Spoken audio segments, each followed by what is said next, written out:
又係紫微斗數由細學起環節，有啲細嘅星星學起先至能夠領略紫微斗數嘅威力。今次要講嘅係紅鸞天喜。紅鸞天喜啊，我諗好多人都聽過噶啦，即係結婚咁嘅意思咯。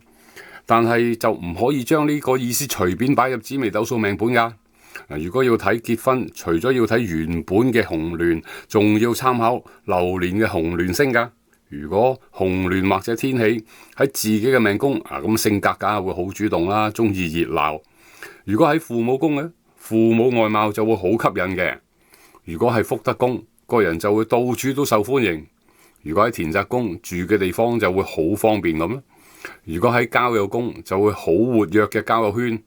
如果喺遷移宮，個人就會好外向。如果喺疾厄宮，女人就會經常有月經病噶。如果喺財帛宮，就會好大方，捨得使錢嘅。如果喺子女宮，就會好多仔女咯，又或者唔肯避孕。如果喺夫妻宮嘅話呢，男女生活就多姿多彩咯。但係如果喺兄弟宮，就好容易學壞，但係都可能只係參加樂團啊、舞團啊嗰啲咁嘅。到此為止。